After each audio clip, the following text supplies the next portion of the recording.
Hi, my name is Daphne, and today we're actually just chilling underneath the umbrella in the garden space. It is a beautiful 60-70 degree day. The sun is behind the clouds every now and again. It pops out. It's just nice to be in the garden space. Now, I don't have a lot to do in the garden space as of right now. We did a whole lot last week. Built some garden beds, created or what I call a root bed, and I'll show you guys what that looks like.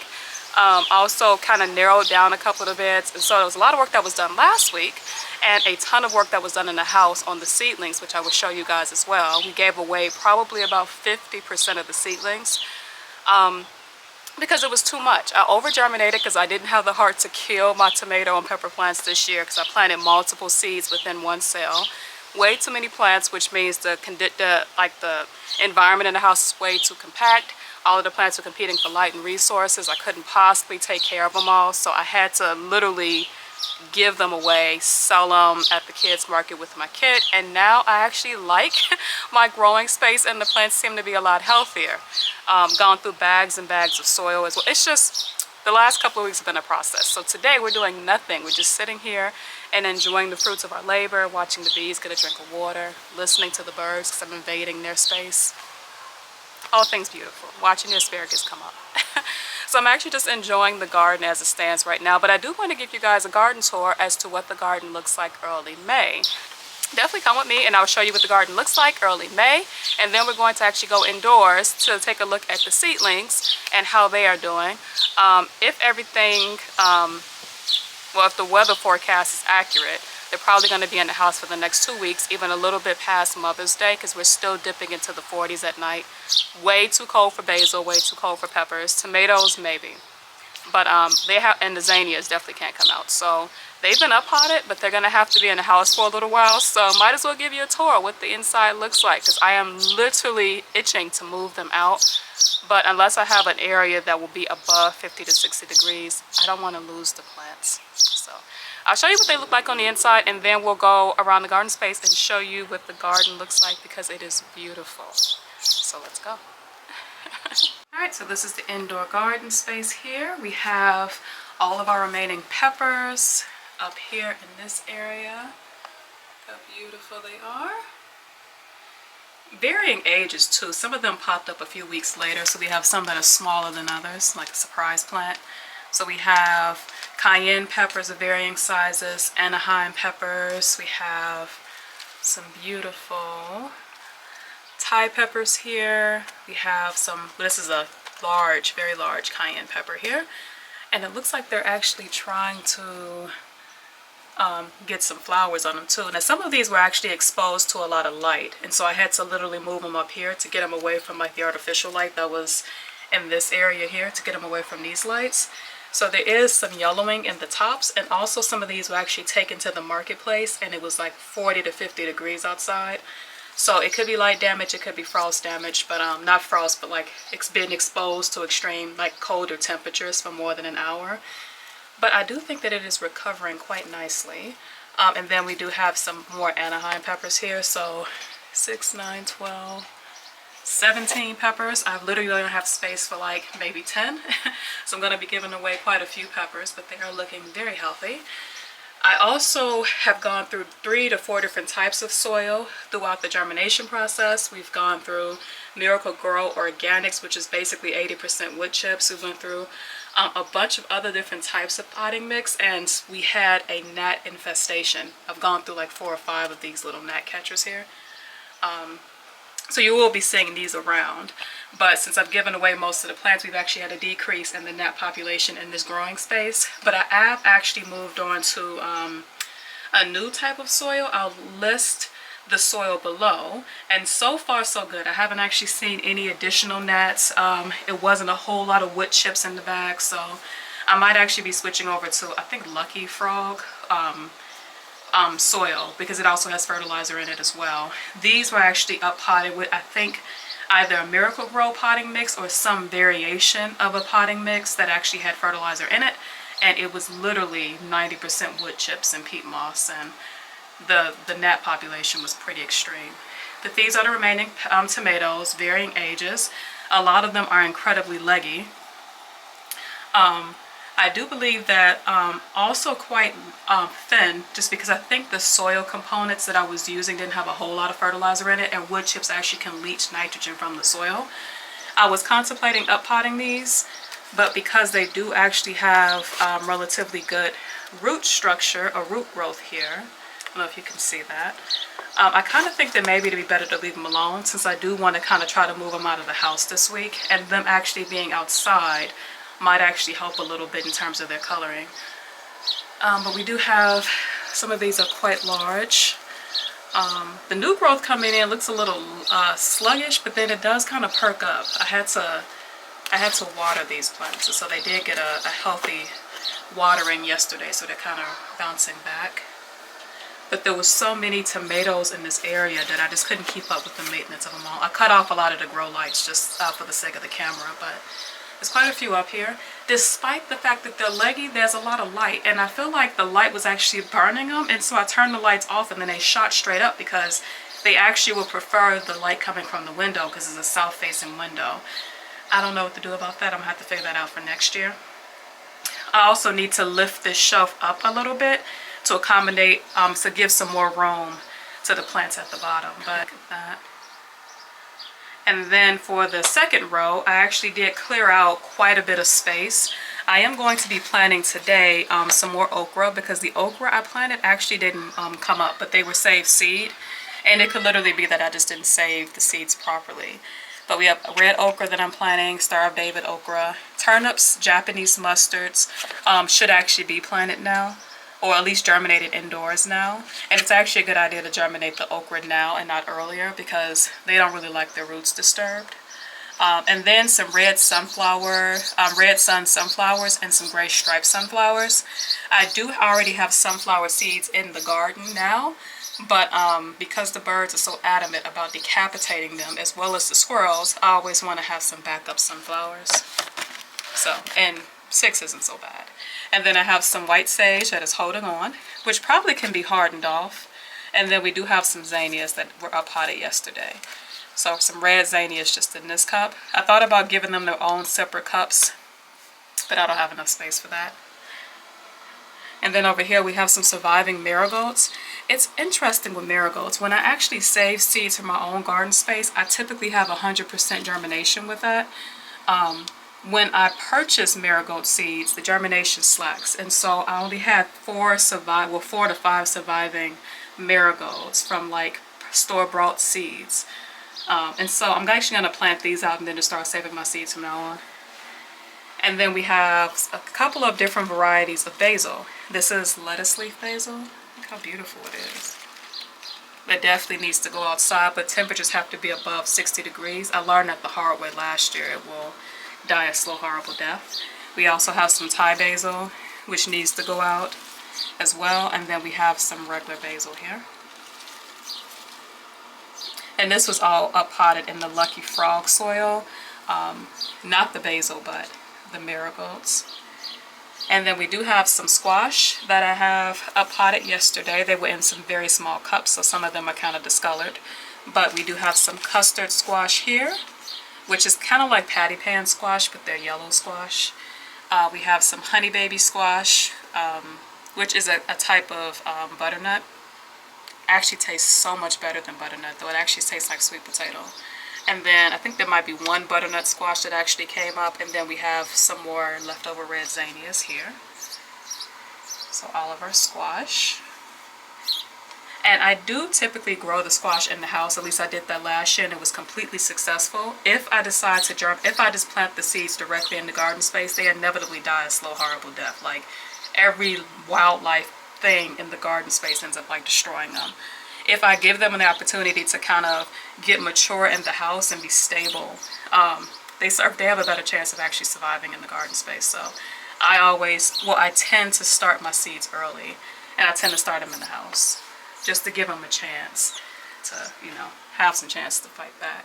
Then down here in the third row, so first row we have nothing but tomatoes. Second row was cleared out, so basil, squash, some flowers, and then we're gonna have new starts there. And then I might actually move the zinnias up to that row because they're gonna get huge. And now the third row, We do have some up-potted collard greens. And they were in some very small cups and they were not being watered properly. Like I said, I had so many plants in this room that like it was hard for me to keep up with the care of every single plant. So they were in the small cups way too long. So they're actually recovering now from transplant shock. So they got a deep water. I'm trying to keep the top of the soil dry, so it does look like they're dry, but the cup is really heavy. So they do have enough water. Like I said, they're getting over transplant shock right now. But I'm trying to keep the tops of the cups dry because we do have gnats in this room. And to keep the tops dry, hopefully it discourages them from laying eggs or the eggs hatching. I also did add a couple of drops of peroxide to the water when I watered them, hoping to kill any eggs that might be left over within the soil. And then this is cabbage. So Copenhagen cabbage, all of them. Way too much cabbage. Definitely don't need this much cabbage. I actually only have room for I think 3 or 4 cabbage, and I can't put any inside of the enclosed red bed because I don't clearly have a way of protecting it, and I'm worried about the bugs and insects eating it. So these are actually going to go inside of 5-gallon buckets outside of the garden space, but I'm going to cover it with insect netting. So as they get up some size, I might actually just give them away because I have a neighbor that's actually starting a garden. But lots and lots of cabbage. And they are also fully watered even though the tops of the soil look dry. And then look at this, just as comparison. I actually changed this out 2 days ago and it is completely covered front and back. We had the potting soil, I forgot the name. I don't think it was Miracle Grow. The third bag wasn't Miracle Grow, but it was so bad. It was nothing but like wood chips. It was so bad. There was so many gnat eggs in it that like I had to toss it out. Literally what I had in the bucket left over, I just dumped it in the garden beds because at least outside they have natural predators, and here the only predator they have is a sticky tape. So this is horrible here. I'm gonna have to replace it. But anyway, so I germinated 3 different types of zinnias, all from saved seed, so they're probably not going to be true to type. But I have peppermint zinnias here, which are a white zinnia with kind of pink stripes on the inside. And then we have some orange zinnias from saved seed, actually from a seed I got from a park with a friend 2 to 3 years ago. Beautiful orange zinnias. And then we do have some red zinnias. Some of these I'm actually germinating for a friend, a neighbor as well, who actually loved the look of the zinnias last year. And so some of these will be going outside in the front with the sunflowers, and then some of them will be spread out throughout the neighborhood. Lots of zinnias. I definitely don't need any. So when these get mature, I'll actually just be giving them out to whoever has a garden. So this garden space has been beautiful. What we have done so far is I have created 2 garden beds in this garden space, and I've also created this root bed. Didn't actually build it, but I did actually purchase this bed from, and I'll show you guys, but I purchased the bed from Menards. They said it was on sale for $25, but retail price is probably closer to $25 to $30. So I don't know if I got, but it's basically like a watering basin, and I drilled some holes at the bottom of it. And I put some food scraps at the bottom, but I actually want it to be like a root bed, so like carrots and turnips, only because I can't grow roots anywhere else throughout this garden space because we have bowls. And in the past I found little bitty bite marks all over like the herbs, all over the roots. So I want to show you guys this bed, and I'm crossing my fingers that the carrots come up because I haven't really had a lot of success growing carrots.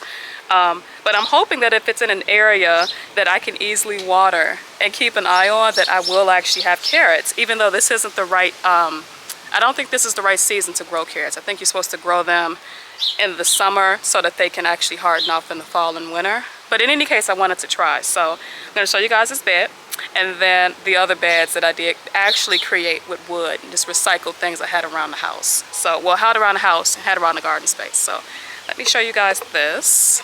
So here is the little bed that I actually purchased from Menards, and even empty, this bed is quite heavy. So it's really, really thick plastic. Really, really heavy, really, really solid. I don't believe this bed will actually deteriorate out here because I've had some plastic things actually just break into little pieces. But it does seem like it is exterior plastic. And then I just filled it with some bulk soil from the old pepper beds. And in here is about 4 packets of carrot seeds, and I put a layer, maybe an inch or so of soil over this, and I'm trying to keep it moist. It's only been a few days, but because the temperatures are actually dropping down to the 30s at night, I'm not surprised that we don't actually have anything germinating right now. And I had to put some mesh cloth over it. Now we can lift this up. Like, it can be lifted. But I put mesh cloth down because we have a healthy bird population in this backyard, and I don't want the birds digging in this. I don't want the squirrels digging in it for nuts or anything like that. So I'm actually just trying to protect it. And then when the carrots get up some size, I was actually thinking about maybe planting a row of leeks in here just to distort the smell, so that we don't get anything actually trying to eat the carrots, or to, you know, like put caterpillars in the carrots, all that grossness. So hopefully this bed is successful, and it's close enough to like a watering station where I can keep it moist. And hopefully we can get carrots out of this, and then when the carrots are harvested, I can kind of put a row of turnips in here.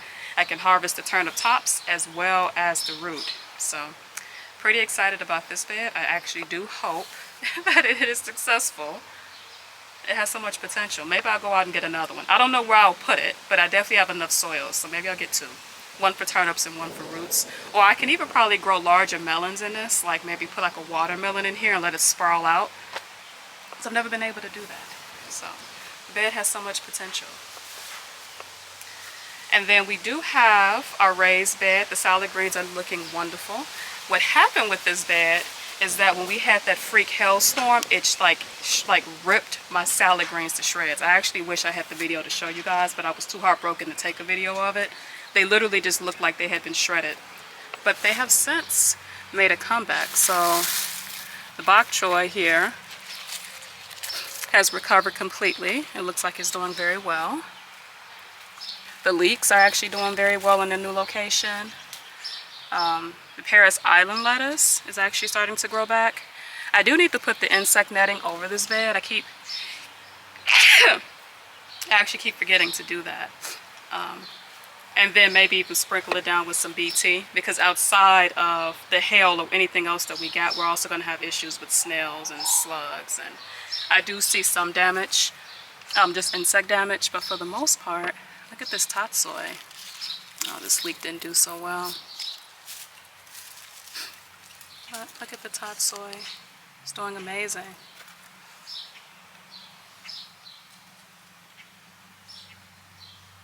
So they survived the hail damage. And then the leeks that didn't make it can be replaced. I have some spare leeks and another bed that kind of need to be dug up. Oh, there's a very high pollen count today as well, so forgive the sniffling. And then the purple bok choy took a beating. And they weren't the healthiest when they came, when I actually put them in this bed, but they are doing amazing. The color is so beautiful. And then the leeks here are actually doing amazing as well. Look how thick they are here. And these are 2nd-year leeks as well, so I should be able to harvest these this year. I'm just not exactly sure what to do with them. And in here, I definitely did whiten this. I don't know if I mentioned that in the last video, but this area got whitened just because I had to lift these garden beds up. The snow load was actually a lot for these beds, and they kind of widened, they kind of flattened out on both sides. And then tore down some of this yarrow as well. It was way too much. But look how healthy this yarrow plant is. Alright, so we have a very healthy yarrow bed here. The yarrow is, I don't know, for some reason it likes this space. I've tried to propagate yarrow elsewhere and it doesn't do really well, but really seems to like this space. It is slowly starting to spread this way. So every year right around this time, I actually take a bunch of it and just dump it in the compost bin. You can actually take the yarrow, dump it in a bucket, add some rainwater, make some yarrow tea, and you can actually dump that in your compost bin. I'm not exactly sure if it's good as a fertilizer. I would imagine it is, but it's really, really good to help decompose food scraps. And so if you have a compost bin, dump the yarrow tea inside of the compost bin, turn it, and then you'll see a rapid turnover in the decomposition of your compost bin. So that's typically what I do in the spring. You can also take a bunch of it and obviously wash it, because yarrow does tend to attract a lot of insects. And you can dry it for teas. Now you can use it in like your medicine cabinets if you have, like, you're trying to start bleeding. That works. But I also use it as a tea. It helps if you're having digestive issues. It will clean you out but it won't clean you out so abruptly that you don't want to do it anymore. Like, it is really a subtle, it's a subtle laxative if you drink it in a tea form, but it also helps cleanse your blood as well. And so I wouldn't recommend taking yarrow tea every single day, but I would recommend every month or so, maybe drinking a cup of yarrow tea. You only really need 1 leaf, and this is actually a very large leaf, so maybe half of this. Dried, it's more potent. So a little bit of this mixed with some lemon balm, mixed with some peppermint, you can use it as in a form of a detox. If you add a little bit of like roasted dandelion root, wonderful tea for a detox. So this would be about the prime season to actually harvest it before it goes to flower, although you can use the flower as well. It's just easier to harvest it before it goes to seed.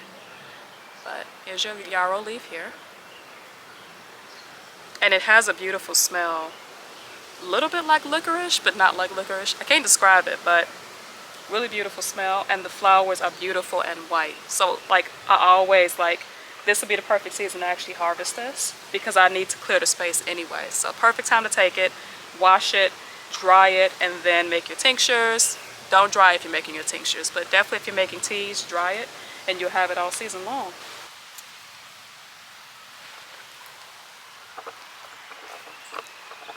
And then we do have a bunch of bunching onions that should have been separated years ago. This is literally about 4 plants here.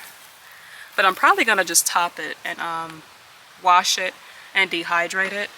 And you can make, I mean, you can actually soak it in like oil and make like an infused oil. I don't do that because I don't know what I would use with it, but I probably will dehydrate it. Yeah, probably dehydrate it and probably just add it to like soups or something. I've tried air drying alums and like they don't retain their taste if you do it that way. You have to put them in the dehydrator. But isn't it beautiful? Then these were leftover plants, but I'm thinking they're gone now. They've been struggling for a long time. Let's just dump these out. There is some dill here that I planted out. It's actually doing very well. It smells wonderful too. We didn't actually have a scent in the house.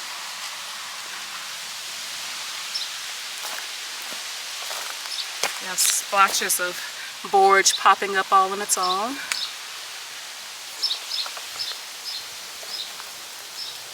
We have our mugwort there.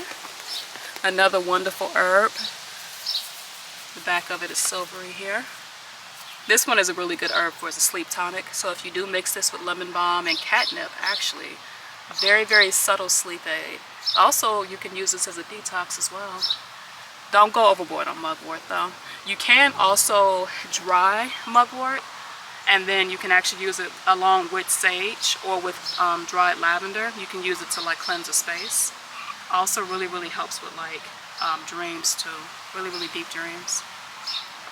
So definitely grow mugwort everywhere. It also seeds everywhere and the birds take it all over the place. So I always find bunches of it just popping up. But it's a beautiful herb to have. Hey, look at that view. It's like my favorite view from the entire garden space, just walking in here. Before I actually built these garden beds, when I was still like gardening from like the ground up, I actually like would stand in this space and I could actually see what I wanted the beds to look like. And this is exactly what the vision was to have 2 long garden beds, like a tomato row.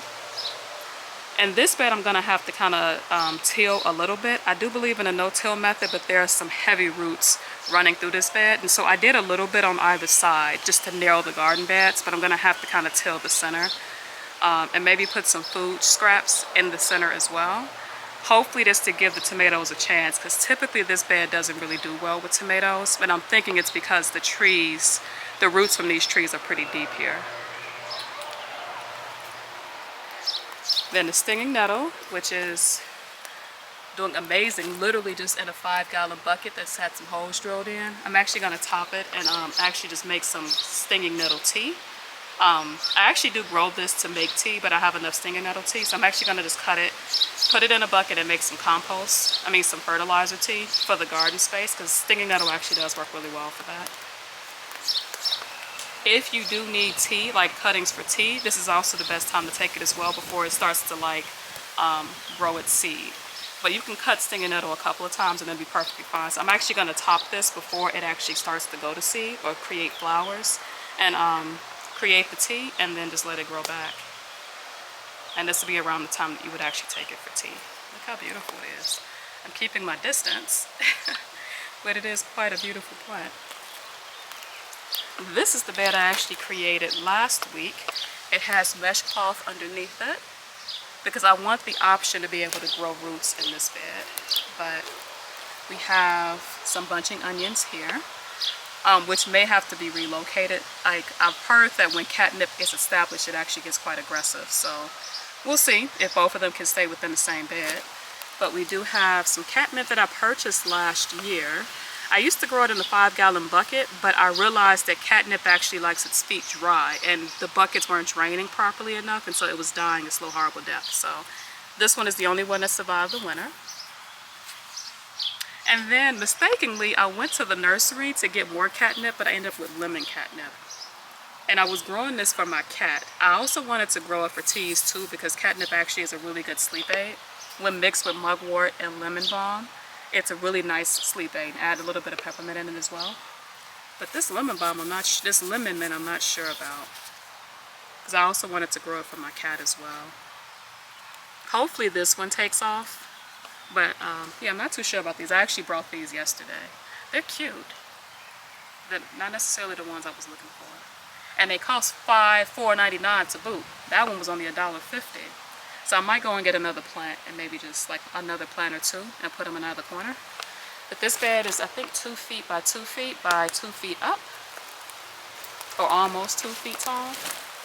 Tiny little bed, but it's perfect as a perennial bed, strictly for catnip. I'm not growing anything else in it. I wanted to take this space and create some perennial beds just to lessen the amount of work I have to do. So this bed here is also a perennial bed. And I'm actually going to dig these up in the winter. But this is, what is it called? Golden rock, well, golden seal. And so you use the root. The root is really medicinal, but this plant is very slow growing. So this, I can't put anything else here. Not to mention nothing else wants to grow in the shade, but this plant loves this space. So I'm going to actually dig it up in the winter, move it to the center, and then it'll be a perennial bed just for golden seal. And I do believe that next year I can probably take a few of the roots, either to propagate or to actually dry and use as a medicine. So that'll be a perennial bed here. This bed I wasn't quite sure about because it's in partial shade, but I have so many pepper plants that it's probably going to be a pepper bed this year as well. I just have to spray the peppers down with some BT because we've had issues with something nibbling on the peppers in this area. But it is a pretty good bed.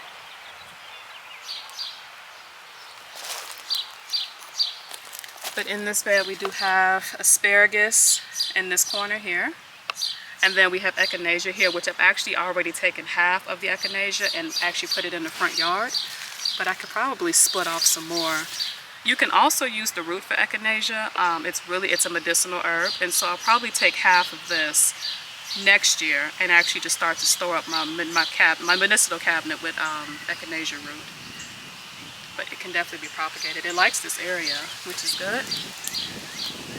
Now there's nothing in this bed but asparagus along the center, along the back, and then maybe one lonely nasturtium. But I actually want this to be the flower bed.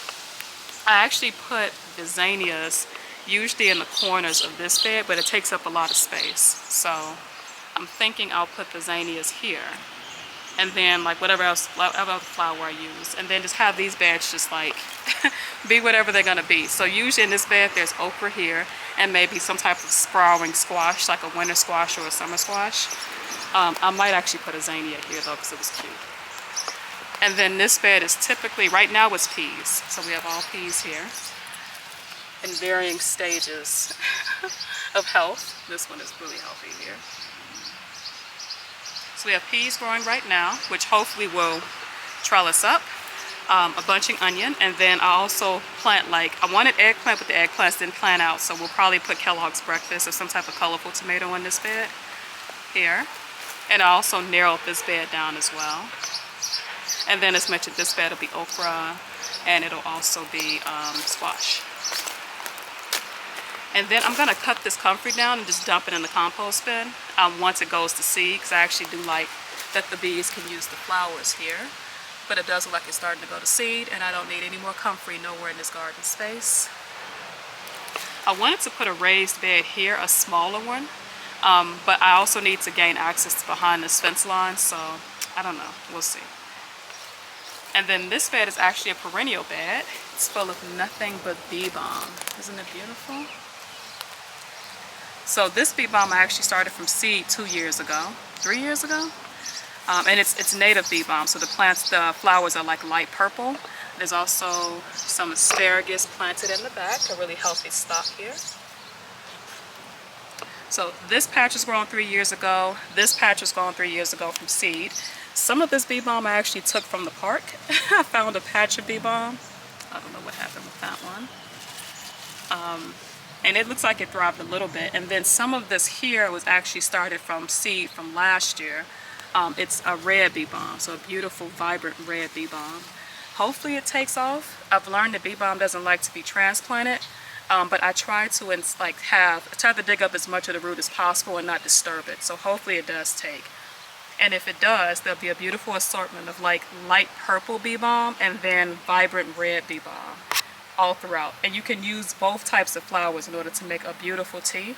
All you need is half of a flower, and it is so beautiful. It actually couples really well with black tea. I think you can use the leaves as well, but I haven't tried using the leaves before. And then here, because I've actually witnessed a squirrel bite the head off of one of my sunflowers, I'm trying to protect the sunflower. This is the last seed I have. It's a mammoth sunflower. It gets huge. The seed heads are huge. I had 2 seeds left, and one of the squirrels killed the last seed. So I'm trying my best to keep this plant alive here. And then we do have another one on the other side of the trellis door here. But this isn't a mammoth. This sunflower is actually a red sunflower, and it is not doing very well at all. So this one might end up being replaced. And there's quite a few sunflowers in front of the house as well. And then look at this. We have some oregano here, literally in a laundry basket that has seen better days. It's starting to crack. But we might get at least one good season out of it before I have to replace it.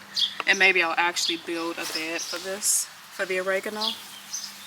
But it is gorgeous.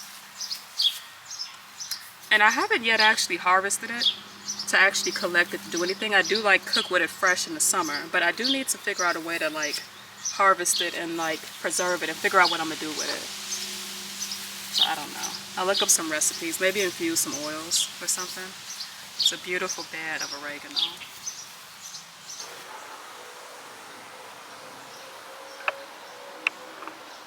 Alright, thank you guys so much for watching. It is a beautiful day out here, and I hope that you guys have actually gotten out and gotten some sun if everything is okay and well in your area. We've actually had hail a week or so back, and so I hope that some of you guys are not actually experiencing that, because this spring has definitely been a little interesting. But if you are able to just get out and take in some vitamin D and just relax in the space that you have created, with having all of the potentials of having a really wonderful harvest season, I hope you guys have been able to do that. It is beautiful, truly, especially if you put some water out so that you can watch the birds, and put a little bit of sunflower seeds out so you can watch them eat. It's just beautiful to just observe nature in its natural habitat and know that you were the one that actually helped to create that space. We have blue jays, and we have robins, and American robins. We have cardinals. My son told me there was a canary out, some yellowbird. So it's been quite beautiful to observe the beauty of this garden space. But in any case, thank you guys so much for watching, and you have a great day.